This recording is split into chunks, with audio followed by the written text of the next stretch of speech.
All right, let's talk about the art of turning the human body into an entire arsenal. We're diving into Muay Thai, a fighting style that is just legendary for its devastating power, its incredible history, and, let's be honest, its raw, brutal efficiency. So, what is Muay Thai really? Well, on the surface, it's a combat sport that comes from Thailand, but it is so much more than just kicks and punches. It's all about stand-up striking, and it has this special technique called clinching.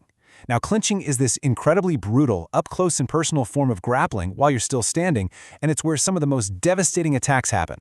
The whole art, its entire philosophy, its nickname, everything, it's all built around just one number, 8. And that single number is exactly what makes Muay Thai stand out as one of the most unique striking arts on the entire planet. And that is why you've probably heard it called the art of 8 limbs. So let's put that in perspective. In boxing, right, you've got 2 points of contact, your fists.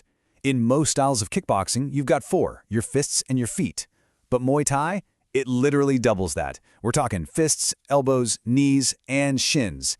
8 points of contact, and every single one of them is trained to be a weapon. Okay, so let's really get into that. Let's break down how this philosophy transforms a fighter into, well, a walking, breathing human arsenal. Now, this is where the core idea behind the art gets really, really cool. The body isn't just a body. Nope, it's trained to mimic the actual weapons of ancient warfare. Each one of those 8 limbs is conditioned to become a very specific tool for combat. So let's start with the hands. In this system, they're not just fists. Think of them as the sword and dagger. They're all about fast, precise strikes, finding an opening, just like a blade. And then you've got the shins. Man, through some absolutely relentless conditioning, they get hardened to do 2 jobs. First, they act like armor, blocking an opponent's kicks. But second, and more terrifyingly, they become a powerful axe, designed to just chop an opponent down with brutal force. And finally, we get to the elbows and the knees. These are the weapons for when things get personal, up close. When fighters get into that clinch we talked about, the elbows suddenly turn into a heavy mace, and the knees become a powerful staff. They deliver just unbelievable damage in that tight space where you can't even throw a proper punch or kick. But, to really get Muay Thai, you can't just look at the techniques. You have to go back to its legendary roots.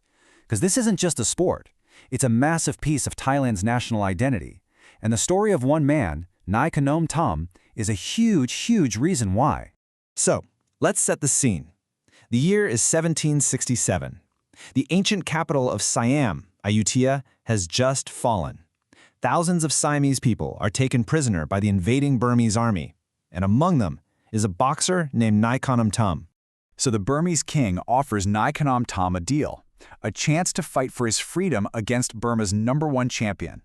Now, before the fight, Nai Kanom Tom does this traditional ritual dance, which kind of throws his opponent off, and he scores a super quick knockout. But the referee calls it off. He says the champ was distracted. So what does the king do? He issues this insane challenge. You want your freedom? Prove it. Beat 9 more of my best champions, back to back, with no rest. And you know what? Nai Kanom Tom accepted, and he beat every single one of them. Can you imagine seeing that? The Burmese king, King Mangra, was just completely blown away by this display. He was so impressed, he said these now famous words, basically admitting just how deadly the Siamese fighting style was. He saw it right there with his own eyes. Every single limb was a weapon. So, of course, King Mangra gives Nai Kanom Tom his freedom. He goes back to Siam as an absolute legend, a national hero. And his incredible feat is still celebrated in Thailand to this day every single year on March 17th. They call it Boxers' Day. Okay, so that battlefield art, the same one proven by heroes like Nai Kanom Tom, it obviously didn't just stay in the history books. It evolved. It transformed from this ancient warrior's code into the modern global sport that we all know today. And you have to understand, in its earliest forms, this stuff was raw. It was brutal. Fighters fought with their bare fists, or even crazier, they'd wrap their hands and forearms in hemp rope. This was called Muay Kat Chuak, and it basically turned their hands into insanely dangerous clubs.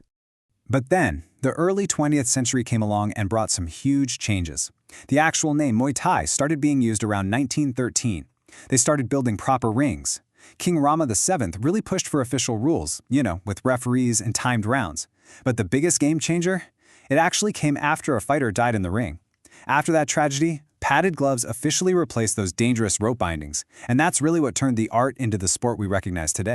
Right, and all that modernization, that's what really set the stage for Muay Thai to go from being a national treasure to a full-blown global phenomenon, influencing pretty much every combat sport around the world. So, as we move through the 20th century, the art just exploded past Thailand's borders. And to handle all that growth, they had to create formal groups to govern it. This all led to the World Muay Thai Council in 1995, which was a huge deal because it was set up by the Royal Thai government itself. That really legitimized the sport on the world stage. And its effectiveness? It's just undeniable. That's exactly why it's become a cornerstone for modern mixed martial arts. So many of the greatest MMA champions you can think of, legends like Anderson Silva, Jose Aldo, Joanna Jędrzejczyk, they all use Muay Thai as their main striking base. They prove just how powerful it is on the biggest stages in the world. But here's the thing. For all its global reach, for all its modern rules, Muay Thai has never, ever lost its soul. And you can see this so clearly in the pre-fight ritual. Fighters wear this sacred headband. It's called a mongkon. And it's not just for show. It's a powerful tribute to their gym, their teachers, and their family. It connects every single modern fight all the way back to the art's deepest spiritual roots. So when you think about it, from the battlefields of ancient Siam and the legend of one single warrior, all the way to the bright lights of the modern ring and the global stage of MMA, Muay Thai's journey has been absolutely incredible. It really just leaves you with one question, right? What's next for the powerful, profound art of 8 limbs?